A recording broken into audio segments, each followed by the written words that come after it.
welcome to Scrollin' episode 93. I'm Ket. Davius is out of town this week. He's on a business trip doing official adult business. But in his place, we have a very special guest. You've heard the shout-outs on recent episodes. You've seen her endless furies on your death recap. You've probably purchased some of her goods from a guild trader at some point. She's killed me more than any other player, according to the Kill Counter add-on.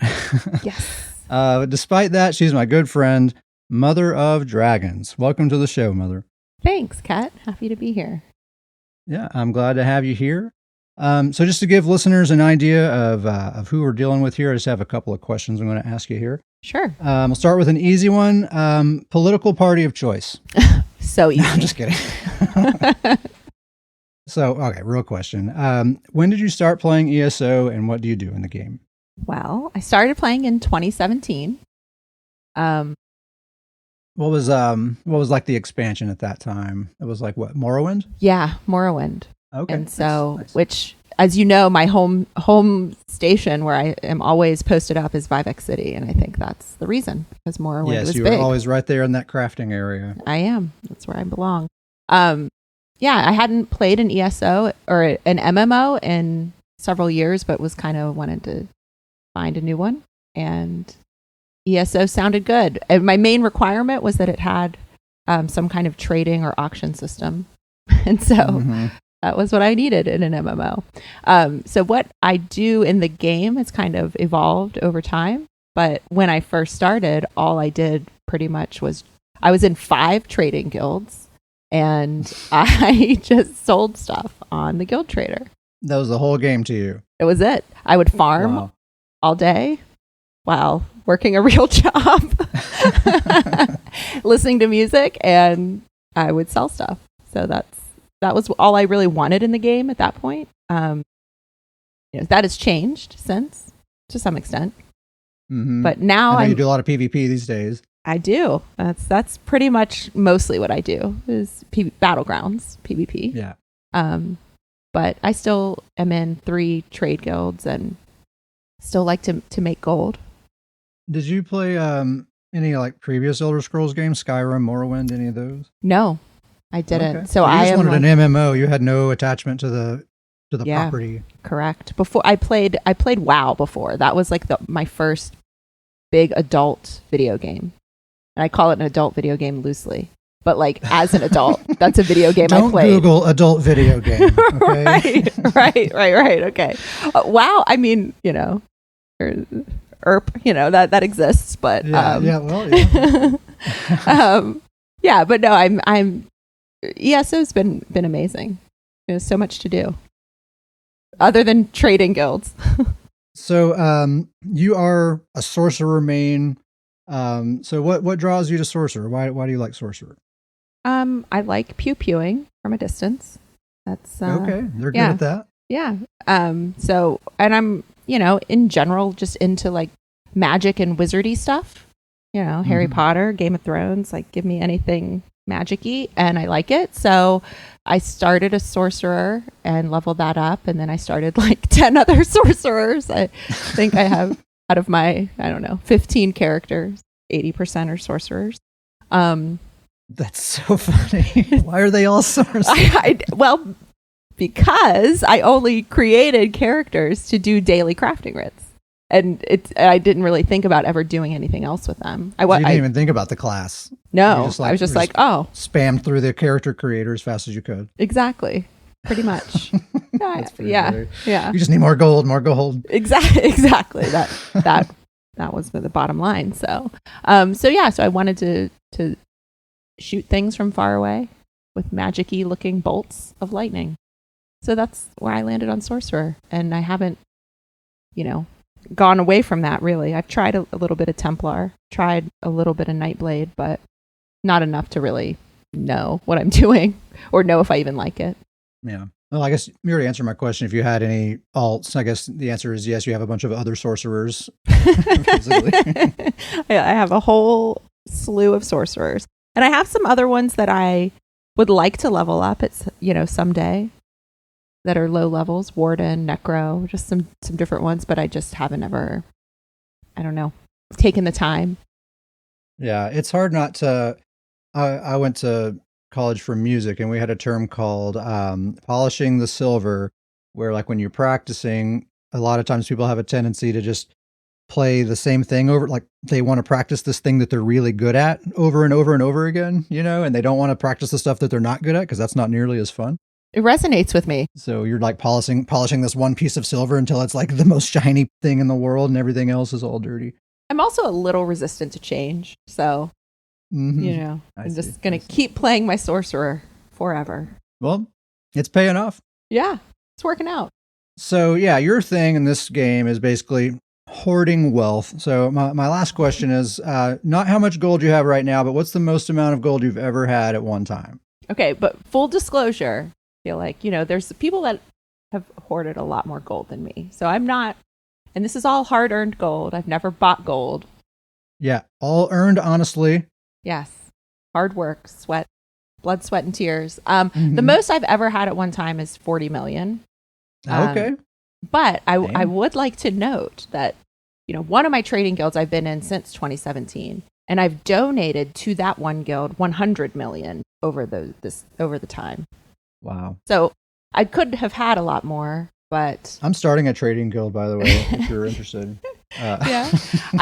I donate at least 500,000 a week to my 3 guilds. Mm-hmm. Well, we do the Ufanar pre-made Battlegrounds events every week, and you give every participant 100K, right, out of your own pocket? Yeah. I mean, when we first started those, Skooma, the guild leader, he didn't want to have like prizes for winners because it just gets a little too sweaty and competitive. But I was like, well, what about a participation trophy? So, and I wanted people to sign up because it's a lot of fun. So I started doing that, which reminds me, I need to send it out for last week. But thanks for the reminder. Mental note. That's right. That was my subtle, like, hey, I've been checking my mail and I hadn't seen anything show up. So, you're cut off. Sorry. Well, we're going to talk more about gold making and whatnot here in a minute. But really quick, just a quick announcement. So if you're not aware, next week, Wednesday, January 25th at 3 p.m., ZOS is going to have an official live stream event. It's going to start with this developer direct. It's going to include the first major announcement of the year, which is going to be an early look into ESO's next big adventure. I'm guessing that's mostly just going to be information about the very next update, like update 37. But then immediately following that, that's going to be the big ESO global reveal event. And that's going to be the big, probably like a scripted production. And there'll be like, a lot of previews about the content to come this year. We'll probably find out where the chapter is going to be and like what race it's going to be centered around, that mysterious most requested new feature that we're getting with the new chapter. I'm sure we'll get a reveal on what that's going to be. So a lot of our questions should be answered next week. We'll of course talk all about that on the next episode. And they do say in this announcement, it's going to be a big year for ESO. So be sure to check it out. So they're still, they've been going on this hype train for the last couple of months, like really trying to tell people like, yo, this year's going to be the big one, guys. It's time to get hype. It's exciting. What will it mean? Yes. What does it all mean? And also, if they follow the usual pattern, then very likely the very following Monday after that live stream, the public test server will go up, and we'll be able to log in and start testing stuff out for the update 37. So be on the lookout for that. Okay, so with that out of the way, Mother of Dragons is here to tell us all how we can get rich in ESO. So get your pencil and paper out, get ready to take some notes. First, a caveat that I'm sure there are ways that are more efficient, but these are things I do that I find somewhat entertaining, and I've kind of geared this towards people that do battlegrounds or things you could do like in between, battleground queue pops. So yeah, but full disclosure, PvPers don't like to spend a lot of time farming things, right? So exactly. That's kind of taken into consideration here. Yes, and it's taken into consideration that PvPers are usually really broke, and so some of these things seem obvious. Tripods are expensive. Oh my gosh, they are. They really are. And golding out, all your new sets. Oh, we don't have golding out all of the jewelry. Let's not get into that. Okay, all right. Okay, we won't. All right. So making gold in ESO. I'm starting with some really obvious and easy ones. Okay. But first, which seems pretty obvious, but you need to join a trading guild. And I really highly recommend joining one at a good that gets a good location every week. Now they will have dues that you have to pay weekly, but usually they're not bad. And especially if you're doing some of these other things I've mentioned, you won't have any trouble paying the dues.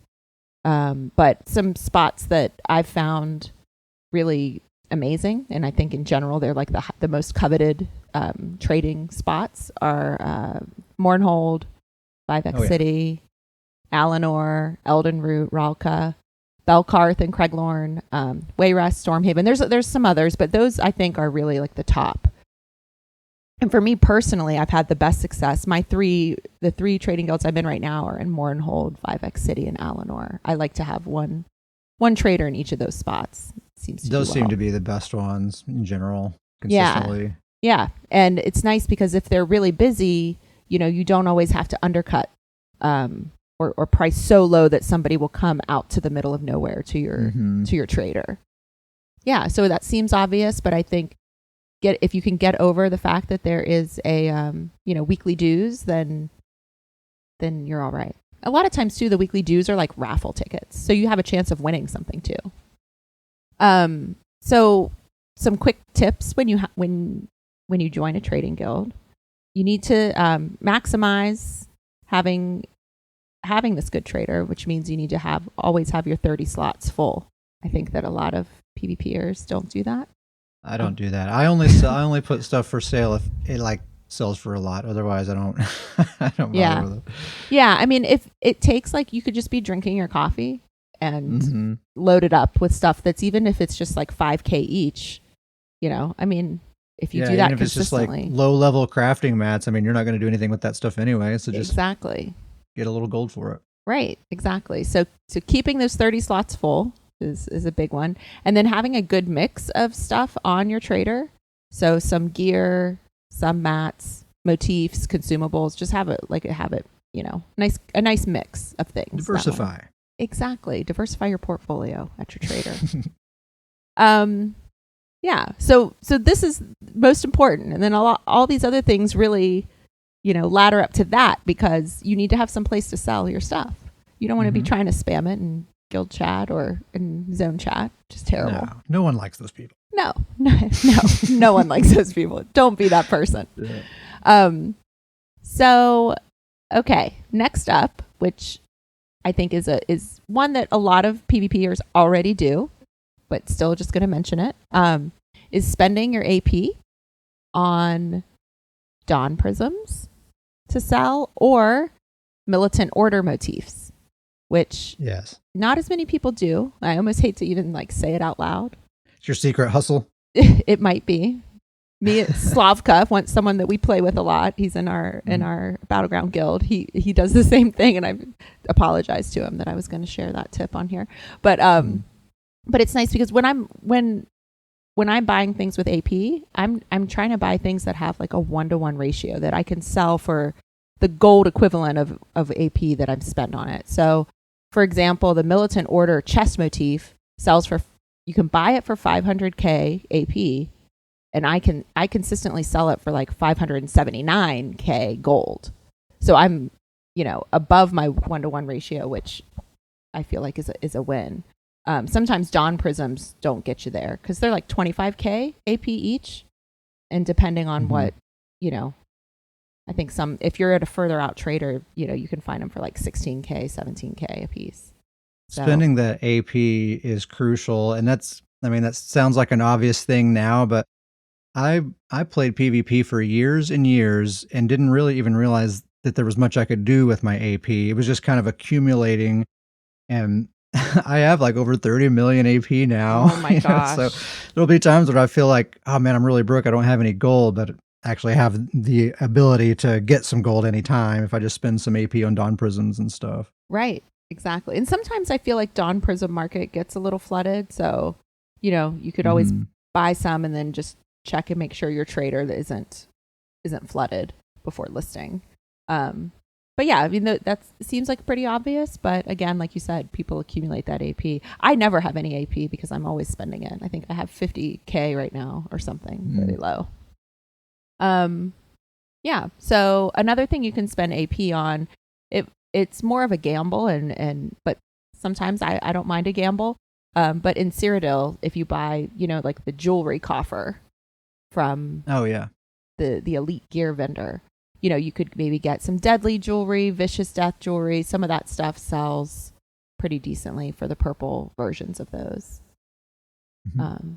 But it's not as consistent, I would say, with spending. But if you're looking for some fun, or if you're looking for a piece of jewelry, anyway. Or if you just like gambling. Yeah, exactly. There you go. And don't want to do it on crown crates. But in Cyrodiil also, in the weekends is the golden vendor. So a lot of times I'll buy maybe even a couple of whatever gold jewelry that is BOE. And not list it yet because everybody's buying it that weekend. Just throw it in my bank, and then 6 months later, or just whenever I think about it again, go ahead and throw it up on the trader. I actually just did this with deadly rings that were in my bank. During the Mid-Year Mayhem or the White Streaks Mayhem events is a really good time to visit the gold vendor because they have all the PvP sets available at that time. So you can load up on a bunch of like Deadly Strikes, Vicious Death, like a lot of popular PvP gold jewelry. I buy like 10 pieces at a time and I'll stick it in the bank. And then like 6 months later, I'll start putting pieces for sale. That's a good way to do it. Yeah, I didn't realize that. I like often forget to check the gold vendor. But I try to remember. I remember there was one time I was out of town, and in Discord I asked you guys to buy me Bright Throats because I was like, right. I was gonna miss it. But yeah, I often forget to check that. Okay, here's another obvious one for PvPers, but just mentioning just in case. We get these battleground rewards in our mail, just usually not the most exciting stuff. But Mara's Bomb gear sells still really well. A lot of the pieces, even off traits, will sell for 6K, 7K just for the blue pieces. And so if you're looking for ways to, keep your 30 slots full at your trader, those are good ways to do it. You can fill it with, 5 to 10 Mara's Bomb and Rallying Cry and, make yourself 80K if they sell. Yeah, and that stuff adds up, like it doesn't seem like worth the time and effort a lot of times if it's only like 6 or 7K that you're making, but you get several of those little pieces up for sale and it adds up. Yeah, because it's a consistent stream. If you're constantly filling those slots, then you're going to have this consistent stream of gold coming in. So I think my minimum I'll list something for is maybe like 2K, but I try to list for higher if I can. But I've got 90 slots to fill, so I have to be a little more loose on what I put up there. But, you get a lot of jewelry. So an obvious thing is just to be sure that you're deconning the jewelry that's not going to sell for those jewelry mats, because those obviously sell for quite a lot. And if you don't have a character that you put points into to decon, put it in your bank or find a friend that can decon it for you because it's worth it. Any of the gear that you get that's not worth anything, not worth putting on a trader, the green and the blue gear, I just vendor. It's not even worth deconning because the green and blue mats are, they don't sell for too much. So it's just best to vendor that stuff. Okay, moving out of PvP stuff into like other game aspects, which I know is scary for PvPers. I don't know. Right. I'm scared. Well, this first one I've been on you about. This is this next one. Daily crafting writs. I remember those. Now they can be mundane, yes. There are some add-ons that help, make it less painful. Much less painful. But even just doing daily crafting writs, I have a cool add-on that it tells me all the gold I've accumulated. It checks the value using like Tamriel Trade Center. And so during a span of time, whether I'm farming or doing whatever, it tells me how much gold I've accumulated based on like the sale price of things.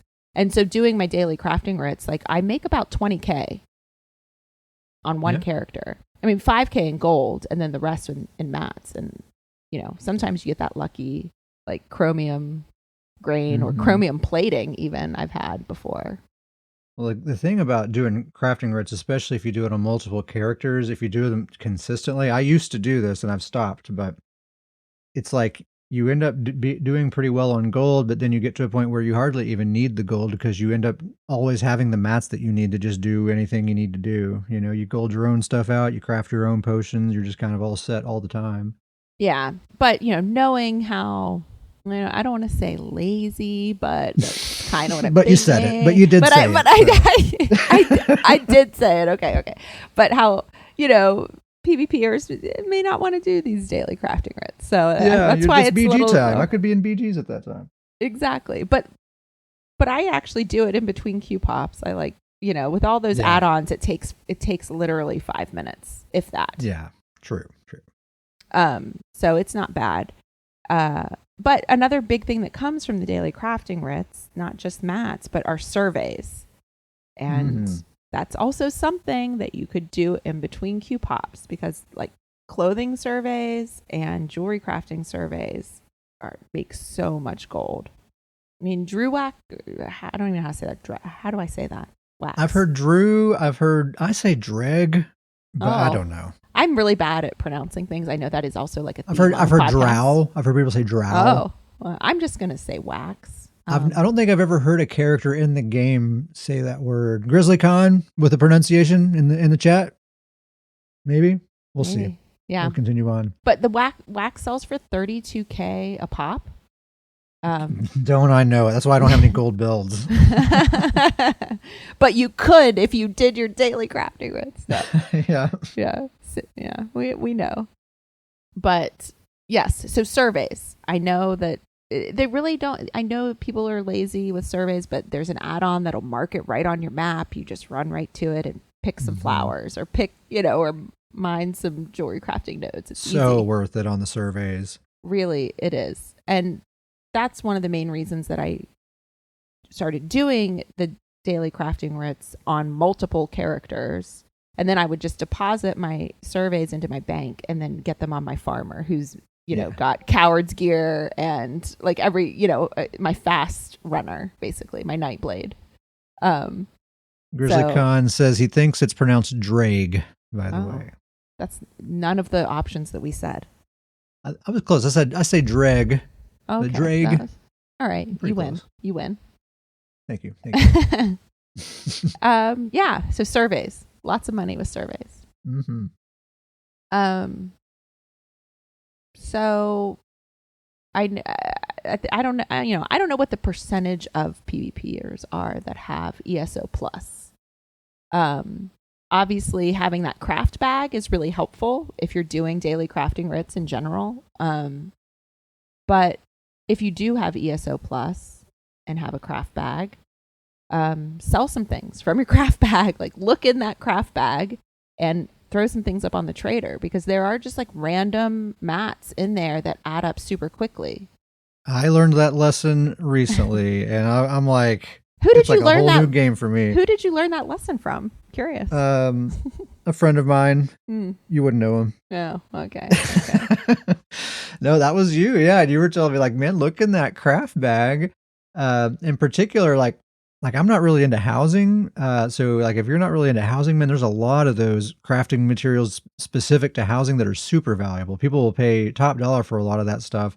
I went from being nearly broke to having 4.5 million gold within 24 hours just from selling a bunch of stacks of mats that I didn't even know I had. They've been sitting there for years. That's a lot. I didn't even get a cut. What's that? I don't understand. Decorative wax, is that what it's called? That stuff, man, that's the good stuff right there. Good stuff. 1,800 a pop, I think. Yeah, that sounds about right. Yeah, the mundane runes and Heartwood, right? Yeah, all those things. Anything that, exactly, Grizzly Con, Heartwood. Yeah, anything that you can make furniture from is going to sell for a lot. And a lot of stuff, even like flour. Yeah. Like that's some like random that stuff provisioning things. It doesn't sell for a ton, but I have a ton of it. So like I'll sell like, 9 stacks of flour and it actually adds up to a fairly decent amount of gold. Like I can buy a stack of tripods with it or something. Yeah, exactly. And some other provisioning things that sell that you wouldn't really think, like white meat, any meat for whatever reason, because they must be, if people are leveling provisioning, or they must be in some recipes. But that can all sell for decent, and also worms, different kinds of bait will sell. Bait sells really well too. Yeah. And if you have a craft bag and you don't really do, if you have ESO Plus in the craft bag and you don't really do much in there, you probably have a lot of that stuff. Just because from randomly, maybe you're not farming it, but somehow you just get it. Like I do like my Undaunted dungeons, and I just loot every single thing. Just the whole everything that I kill, I loot everything. You just end up with all kinds of random stuff. Yeah, exactly. There's a lot of stuff, and if you're not crafting a lot of stuff, then you might have a bunch of ancestor silk, which sells pretty decently, and it's worth going through there. And some of like the medium tier crafting mats, like not the lowest level and not the highest level, but somewhere in between there, those sell for a lot because people are trying to level that, and you kind of take advantage of those people because there's nothing they can't find it anywhere else unless they go farm. And so if you have any of that stuff, it's definitely worth listing. By the way, we should mention that if you're on PC, the Tamriel Trade Center add-on makes it really easy, because if you're in a guild trader, then it can let you know, like if you're looking at something, it'll tell you right there on the item description how much it's selling for, so you can determine if it's worth selling or not. Yeah, I actually use that one, and another which I really like is Arcadius's Trade Tools, and that one shows you what it's sold for in the trade guilds you're currently in. And so it's even a little more specific. It's nice if you're in some busy locations and where there's a lot of sales. So I go by both of those. I check both before I list something. I check both of those add-ons, and then I check my current guild trader to see if it's listed at all yet. And then I'll add it up there. So next. This is getting into, the more complicated. More effort. More effort required. But it's nice to like mix it up sometimes. So you're just, change it up a little bit. And again, a lot of this can be done in between Q pops. I do these things between Q pops. So specific zone daily quests. Not all zone daily quests, but there's a lot of them that are worth doing for the chance of a motif. One specific one that comes to mind is Gold Coast. If you get the Looming Shadows from the bounty board there, and there's two options. You're either getting the Arena quest or Looming Shadows. The Looming Shadows quest has a chance to give you a Minotaur motif, and the Minotaur chests sell for 1 million gold. Okay. Yeah, so but any of the Minotaur stuff sells pretty decently if you can get one. There was one week I got 2 Minotaur chest motifs in 1 week. It's pretty amazing. Nice. I should have played the Powerball. I do like those chest pieces. The heavy Minotaur is actually really cool. I don't even know what it looks like. I just know that it sells for lots of gold, so I go for it. But there's some other zones that have dailies that give the motifs and or rewards that are still worth it, but like the Fargrave, the Deadlands, like they'll give you motifs. A lot of the newer zones, if you do them in whatever new DLCs are out, those motifs usually sell for a while. So worth doing. It doesn't take long, and there's usually a lot of people doing the quest. So next up, it's a word that no one's gonna like, but it's farming. Oh boy. I know. It's terrible. And not farming plants or anything like that, but weapon sets or gear sets that are popular. Just from playing this game, doing Mother Sorrow. Yeah. Or even in PvP, like things that might be popular in Battlegrounds. Or checking some popular websites, build websites, and just to see what they are suggesting to people and farming that stuff. Because that makes sense. Somebody's looking at that and using that stuff. And so if it's overland or whatever it might be, it's usually pretty easy to get. And you could always just enlist that and sell it. It's a pretty easy way to make some gold. And then, the good old just farming stuff, right? Farming plants, farming nodes. It's not fun necessarily, but if you're just running around or dueling people in Stormhaven in between Q pops, you could just be picking flowers, right? Honestly, that's the one that we kind of joke is like the least fun, but that actually is the one that I do. And I'm not even really thinking of it as like, oh, I'm farming for gold right now. I'm waiting for Q. My hands just got to do something while I'm waiting. And so that's just what I'm just running around. I kill random mobs and loot everything I see. And that's just kind of what I'm doing. Yeah. One spot that I really like to go to do this, this has been my spot for a couple years, really, is Artaeum. In Somerset. Yeah. And I'll tell you why. There's no mobs, not a mob to be found there. Also, anywhere in Somerset, there's just more jewelry nodes in general. And you have a higher chance of seeing those Psijic portals. And Artaeum is really small. And so there's a lot of treasure chests. Those Psijic portals are easy to find because they respawn so quickly. And the Psijic portals, if you have done that line, that quest line, the portals are awesome because you get either a lot out of those. Jewelry and like the orbic, I don't know how to say it, orbic amber maybe. It's like this green trait mat. I don't know, but anyway, those sell for a lot, maybe 40K or something. So that's one spot that I like to just run around. I mean, you can get a bunch of stuff in a very short amount of time. Grizzly Khan's asking, what about upgrading that blue Mara's bomb piece you get in the mill and then selling it? Like if the trait's right, like would that be worth like the gold mats or the purple mats if you upgrade that and then sell it? Probably so. I would think, especially if you do it to gold. I think so for gold. Yeah. In my experience, upgrading to purple for Mara's bomb or for PvP sets, I don't know. In my experience, it hasn't really increased the value that much. I feel like if it's the right trait, it could sell it at blue for more than purple in the wrong trait, right? Yeah. It's like easy for people to upgrade things to purple themselves, even if they're not a crafter, like you can just spend double the mats. It's no big deal. Yeah. But like gold, if someone's like committing to a build and they're like, all right, I'm golding this sucker out, I'm going for it. They're willing to spend some gold at that point. Right. Yeah.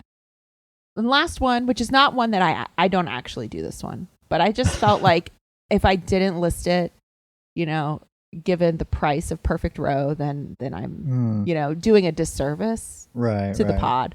But fishing, I feel like that is something that could be easy to do while you're waiting for a Q pop. Perfect Row sells for a lot of gold. So do fish, unfilleted fish. So either way, if you don't want to gamble, you could sell the fish. You're getting something of value no matter what, really. Exactly. So it's not, like I said, not something that I do, but I always think like that I want to do it because I know how much that Perfect Row costs. So. Well, and you could, while you're at it, you could, what is it? What's that one food recipe that you can only get from fishing and it's like bind on pickup? Yeah. Is it Artaeum takeaway broth? Is that what it is? Yeah, that's while you're in Artaeum, you might as well, right? If you're going to go ahead and farm there. You can just be fishing there. If you're going to fish, do it there and you could get that recipe and then you can just print money basically at that point. Yeah, right, exactly. But yeah, those are my tips. Okay. So let's run it down one more time. No, I'm just joking. I could probably talk about making gold in ESO all day. It's so funny that's the entire game to you for years. Like several years. I didn't start doing PvP probably until 2021, the PvP event. Whatever. I know it changed names at one point. I never can remember what it's currently called. White Strakes Mayhem. How could you forget? Rolls What right was off it? the tongue. What was it before? Do you It was remember? Mid-Year Mayhem before. Oh, yes. That one. That was easy. Yeah, that's So- still what we call it, really. But after that, in 2021, I decided to try Battlegrounds, and I really liked it. And then that's when I found the Ulfadnar guild, because I was looking for a PvP focused guild. Yeah, the guild's that old already. I mean, I think I joined sometime in 2021. I don't know when exactly, but yeah, that sounds about right. It's just crazy how time flies. it flies. Well, awesome. Well, thanks for the money making tips. I'm going to go put all of those things into practice right away. Yes, I'm sure you you know, will. I'm definitely keeping an eye on my craft bag from now on, though. Like, I've learned my lesson there. Like, oh my gosh, I have all sorts of valuable stuff in here that I'm never Seriously. going to use. You could sell a stack of potatoes, make some gold. Yeah, just sell all my potatoes. Like anything that's for like provisioning, I buy all my food. You know, I never craft my food. Oh, so really? just get rid of all that stuff. Yeah. Yeah. Wow. I just buy all my food because food's cheap. Even expensive food mostly is pretty cheap. Oh, I don't Except know. for, I like, make Artaeum and a I couple make others. everything. Like even like I usually do like sugar skulls on most of my builds, and that's a fairly expensive-ish thing. But I don't know. I buy a stack of that and it lasts months. Yeah. Yeah, it does last a long time.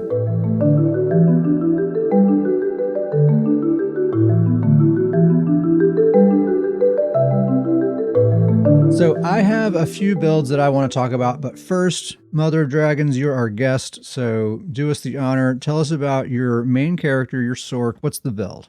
All right. So I'm running an Execute Sorc. Big shout out to Uncle Sam for my build. I had to pay him $500K. No. Did you really? No. If I tried, he probably would. I wouldn't put it past him. I don't know. Sometimes he won't accept, even like $5K. So, but yeah. So shout out to Uncle Sam for the build. But I run Oaken Soul. I refuse to do 2 bars. You get spoiled to a 1 bar build. That is for sure. Yep. So Oaken Soul, Wretched Vitality, Gladiator, and I'm not going to say this right. Krags. For my one piece. Oh, Krog? Yeah. Oh, like for that 1-piece penetration? Yes. Yeah. Yep. And Gladiator, that's Kvatch Gladiator, right? Yes. Yeah. When you go to make it, when you go to craft it, it's Kvatch Gladiator. But when you actually put it on, it just says Gladiator. Yeah. It's weird. But anyway. Yeah. So that's the gear I'm running. And I'm doing a 5-1-1. So like 5 light, 1 medium, 1 heavy. Running a Magicka Recovery Boon, the Atronach. My jewelry, I've got 2 Bloodthirsty and then Swift on Oaken Soul. So I'm really, if I get someone low, they're probably going to die. For my slotted skills, I've Streak, which, I Number 1 skill? Number one skill. And I can't say I'm the best at it. Noted streaker, Mother of Dragons. Noted streaker. Yeah. Noted streaker into walls, into lava, off of cliffs, off of anything I can, if I can die off of it, I will streak off of it. So, I don't, this is off topic sort of, but one time I was in a battleground and streaming and you and Sam were watching me. And I streaked into a wall, and you guys got a really good laugh out of that. Yeah, pretty funny. Yep, like Looney Tunes. That's typical. It's kind of how I roll. Yeah. So Streak, Endless Fury, Crystal Frag, which I guess is my spammable. Should be my spammable. I don't really use it that way. I try to only just use it when it procs, because then it's an instant cast. And in these BGs, it's like anything that takes a casting time is really, you're at a disadvantage. So I try to only use it when it's procced. Haunting Curse and my Twilight Matriarch for heals, which that bird is pretty OP. Keeps me alive. So I kill it every time I see it. The nerve. I don't know why you hate animals so much. No, I'm kidding. But it works out really well for me. A lot of times, honestly, like I get them relatively low, or if I see if there's a big pile, if there's a big scrum of people, I'll just cast my Furies in there.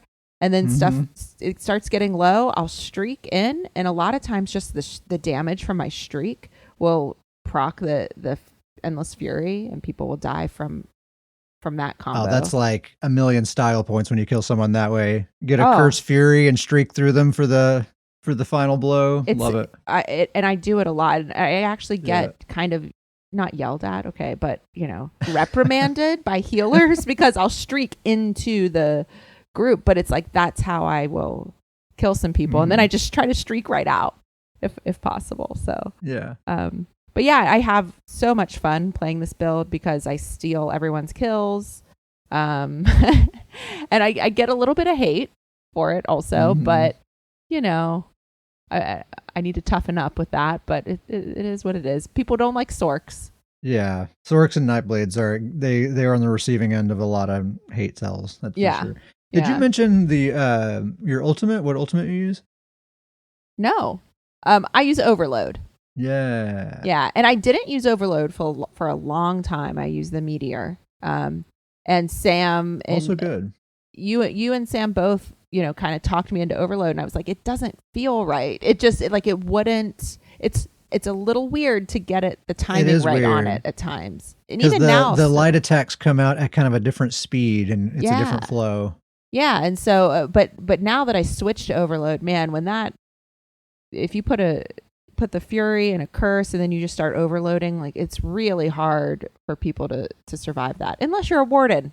If you're a Warden with Shimmering Shield, then you can just kind of sip your coffee and have a nice time. But right. But anyone else, you kick on that Overload and you'll eat through like the tankiest Dragon Knight, man. They'll start running for cover because they know what's about to happen. Oh, it's so much fun. I mean, I did a battleground earlier today and I went 30-1. And it's just like there's something just, that's for me, that's what I want out of this game. I want a lot of kills. And I often don't have the most damage, but I will have the most kills. But there's sometimes, it just depends. Kill stealing, I think that's the name of a game for a Sorc in Battlegrounds. That's kind of like your job, Yeah. But the actual damage is there too, though. Like on a 1v1, that build of yours has the firepower to take someone down all on your own. It's not just stealing kills. For sure. Certain classes. There's certain classes that I can't do anything against, right? Yeah, like a Sorc versus a Dragon Knight. Yes. All things equal, you're just not going to win most of the time. Or anything bash build, good night. I'm not gonna fight that. But anything else, like I stand a pretty good chance. So it's been a lot of fun, and that's one reason it's hard for me to want to even start a new character, because I just enjoy playing this so much. But yeah, it's my build. Cool. Nice. Yeah, it's awesome. Like I said in the beginning, you've killed me more than any other player with this build. So it definitely works. You're welcome. Thank you so much. I will. It's worth noting that you have also killed me more than anyone else. So, Okay. Well, we have that. We have that going for us. Yeah, we do. Well, speaking of MagSorcs, I've been playing with my MagSorc quite a bit. As well the last couple of weeks. I also am using a variation of Uncle Sam's Execute Sorc, aka the Sam Sorc. Basically our whole Discord server, everyone's made their own kind of version of this build. I've made some changes to it. The biggest change that I've made since the last time I've talked about this build is that I went out and farmed the Stormweaver's Cavort Mythic Pants. I had this idea when I first saw Stormweaver that I wanted to make like a roly-poly MagSorc. I thought that would be pretty cool. And it is pretty cool. It's extremely cool, actually. It's a really, really good build. I like it a lot. So the build is Kvatch Gladiator as a front bar set with a flame staff, Wretched Vitality on the back bar with a bow, Stormweaver's Cavort, Mythic Pants, and 3-piece Wrath of the Imperium. That's another change I made, and I'll talk about that here in a minute.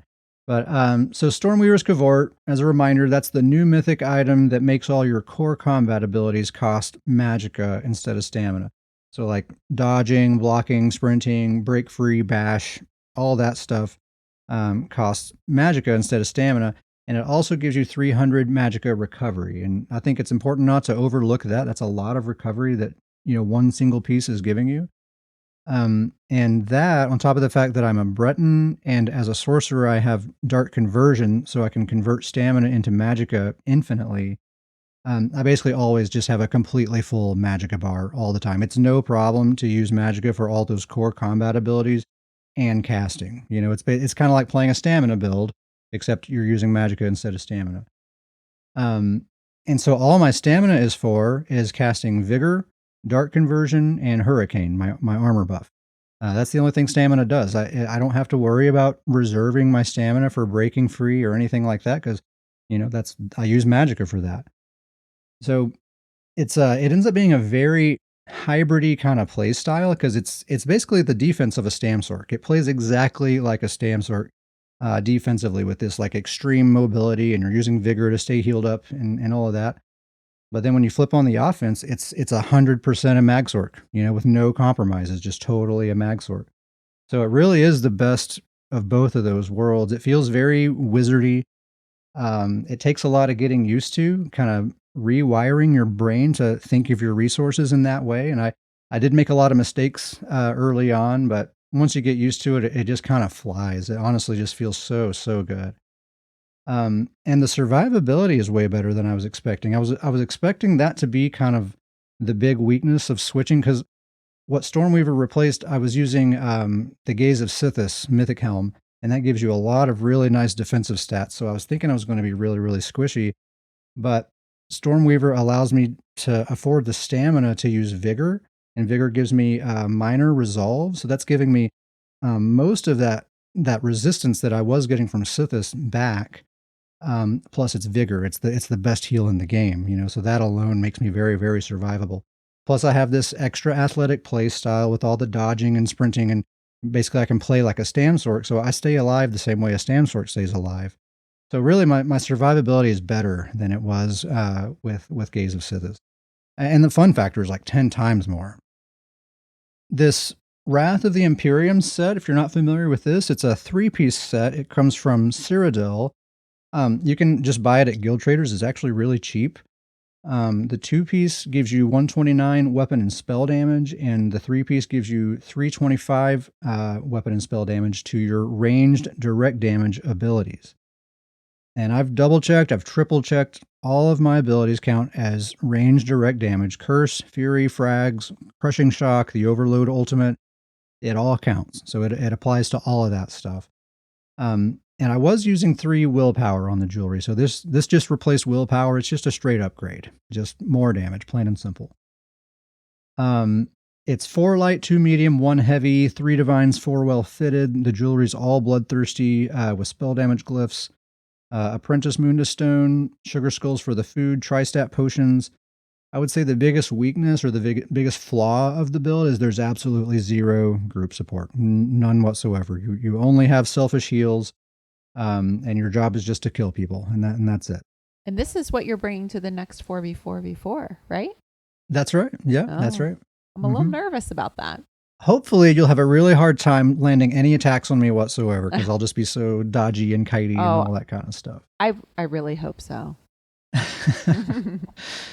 My biggest concern is how this is going to affect my MagSorc, like how much playtime he gets going into the future, because what I love about my MagSorc is the defensive play style. And this build has that, but it does it better, and it has the offense of a MagSorc. You know what I mean? It's just like, I've always been such a huge fan of MagSorcs. You know what I mean? I've been like a MagSorc fanatic for the longest time, and now I'm sitting here with a MagSorc build that does the MagSorc thing better than a MagSorc does. Wow. So I don't know. I'm going to have to chew on that and think about what is to become of Tane in the future. Rip Tane. Rip Tane. Surely not. He can be He'll salvaged. be back. Yes, he'll be back. He'll be back. We can rebuild him. Strongly recommend the Stormweaver Scavort for a MagSorc. I don't know if it'd really be any good on anything else, maybe, but for a MagSorc using Dark Conversion, 100%, I'm convinced. It's amazing. I have 2 more builds to talk about. They're both my healers. So Aunt Lola, my Magical Warden. I have a really good build for her. She's using 5 pieces Rallying Cry, 2 pieces Chokethorn Monster Set, the Master Resto Staff, Oaken Soul, and 2 Trainee. So it's a really simple build, but it's also very powerful, very effective. The theme is basically to lean as much as possible into that whole like nature druid identity of a warden. And it's all about kind of nurturing your allies as much as you possibly can and just kind of fortifying them and making them stronger. So Rallying Cry is giving them all critical resistance and extra damage. The Master Resto Staff gives them extra magicka and stamina sustain. I'm a warden with that maturation passive, so that's giving everyone 10% extra health.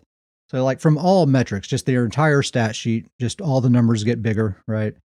Plus Chokethorn, that's a really strong heal, and it's just thematically perfect for like a warden, nature themed sort of healer. It's a plant that grows out of the ground and heals your allies, so I feel kind of like obligated to use that.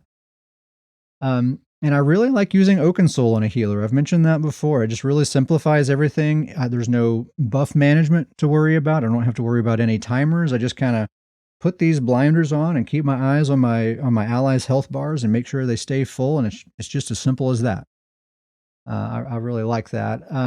So the bar is I'm using Budding Seeds and Healing Springs as my 2 AoEs. I'm trying to make sure my allies are always standing in those. And then Blessing of Restoration is my spammable heal. I'm using Shimmering Shield, the Deceptive Predator Flappy Run Fast Wings, and the Trees Ultimate. That Trees Ultimate's really nice. It only costs 90 ultimate. It's a really, really strong heal. And Shimmering Shield is giving me major heroism. Oaken Soul is giving me minor heroism. And with such a cheap ultimate, I mean, I'm spamming that thing. I can, anytime I need it, it's ready to go. Every single time. Is that the one you have to stand in the trees to be healed? Yeah, you just have to touch it. So like it'll continue healing you if you run out of it. You just have to touch it. Oh, I see. I'm bad about standing in the spot that there's a healing thing. Yes, I'm going to make a little comparison about Warden and Necro healers here in a minute, and that's a very key point I'm going to make. But yeah, that's a factor for sure. That is a weakness. But I could use the Resto ult, but I like that Trees ult just because it is so cheap and I can just use it all the time. But yeah, that's my Warden healer. It's meant to just be simple, easy. You don't really have to think too much, and it gets the job done, and it does really, really well. I used it in the pre-made games the other night, and it did really well. I will say that the weakness of it is if you have a very mobile kind of teammate, it is difficult to keep your heals on them. But otherwise, very, very good. If you have like a squad of brawlers that stay in stacked, then they're going to be unstoppable if this builds with them. My other healer is my Magicka Necromancer Despair, and this is my most requested character that like people, if I'm joining a group of people, this is the build they usually want me to bring because it's just such an incredibly powerful healer, and it completely changes the game. Her build is Robes of the Hist as a double bar set, Wretched Vitality on the back bar with a Resto Staff, the Maelstrom Frost Staff on the front bar, and 2 pieces Earth Gore. So Robes of the Hist, aka Hist Sap, it's one of those sets with 2 different names. A reminder of that set, it's a light armor overland set, really cheap, really easy to get. And what the 5-piece does is basically whenever you're hit with any kind of CC, like whether it's a snare or a root or a stun or anything, then you heal for 2360 health per second for 5 seconds. And that has a 1 second cooldown. So that duration can just be refreshed again and again. It's an extremely reliable proc. Like in PvP, you're getting hit with some kind of CC constantly, like never not, right? And there's a lot of situations where it'll proc where you might not really expect it, like a Templar with jabs. Jabs snares you, so this will be active the whole time you're fighting a Templar. Or any Dragon Knight, they have that warmth passive that makes all of their abilities basically snare you. So it'll be active the entire time you're fighting any Dragon Knight, and really just in general. You're always like either standing in Caltrops or Wall of Frost or someone stunning you or something. So pretty much anytime you need this set to be active, it's going to be active. It's really good. I would say it's comparable to Mara's Balm. It's like a light armor alternative to Mara's Balm, I would say. Maybe not quite as strong as that, but close. Basically, the theme of despair is the opposite of my warden. It's the opposite of nurture. She's helping our allies not by making them stronger, but by making our enemies weaker. And of course, we're healing our allies as well. But the main name of the game is enemy suppression. And so that takes the form of crowd control. We have all three forms of crowd control in AoE form. So that's caltrops, slowing everyone down, wall of frost, immobilizing everyone, the remote totem, fearing everyone. So I just spread that stuff all over the entire ground. And then we have a bunch of debuffs. Wall of frost is giving everyone minor maim and minor brittle. Caltrops is giving major and minor breach. I have stamina blast bones. That's giving everyone major and minor defile. I do have a charged staff, so that's increasing my chance to apply all those minor debuffs. The major debuffs are all guaranteed.